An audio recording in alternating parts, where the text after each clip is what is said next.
Welcome to sakshiyeducation.com. సరే, ఇప్పుడు మీరు ప్రాక్టీస్ టెస్ట్ అంటున్నారు.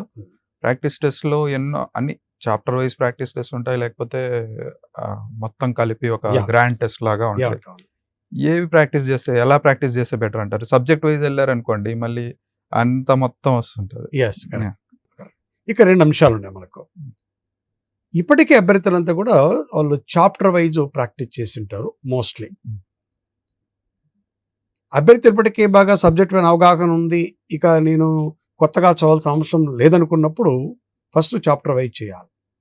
చాప్టర్ వైజ్ ఆల్మోస్ట్ ఒక మొత్తం సబ్జెక్ట్ సంబంధించి ఒక 3 రోజులు 4 రోజుల్లో మొత్తం అన్ని సబ్జెక్టులు చాప్టర్ వైజ్ రోజుకి 8 నుంచి 10 గంటలు ప్రాక్టీస్ చేస్తే కంప్లీట్ చేయాలి. చాప్టర్ వైజ్ చేసిన తర్వాత మళ్ళీ ఈ ఎగ్జామ్ మోడల్లో, అంటే ఫర్ ఎగ్జాంపుల్ ఇండియన్ హిస్టరీ మొత్తం టోటల్ ఇండియన్ హిస్టరీ పైన కొన్ని ప్రాక్టీస్ టెస్ట్లు, టోటల్ భారత సమాజం పైన కొన్ని ప్రాక్టీస్ టెస్ట్లు, టోటల్ కరెంట్ అఫైర్స్ పైన కొన్ని ప్రాక్టీస్ టెస్ట్లు, టోటల్ జాగ్రఫీ అయినా కొన్ని ప్రాక్టీస్ టెస్ట్లు. ఫస్ట్ చాప్టర్ వైజ్ చేయాలి, మరి సబ్జెక్ట్ వైజ్ కూడా చేయాలి.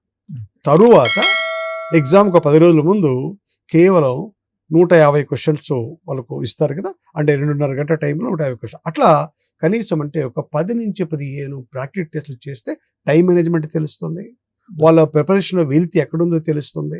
ఈ 3 విధాలుగా ముందుకు వెళ్ళాలి. చాప్టర్ వైజ్ చేయాలి, సబ్జెక్ట్ వైజ్ చేయాలి, ప్లస్ మోడల్ పేపర్ చేయాలి. ఇలా చేస్తే వాళ్ళకు సబ్జెక్ట్ పైన సమగ్ర అవగాహనతో పాటు ఆ యొక్క అంశం పైన వాళ్ళకు కాన్ఫిడెన్స్ కూడా పెరుగుతుంది. ఇది చాలా మంది అభ్యర్థులు చేయరు. ఇది వెరీ వెరీ వెరీ ఇంపార్టెంట్.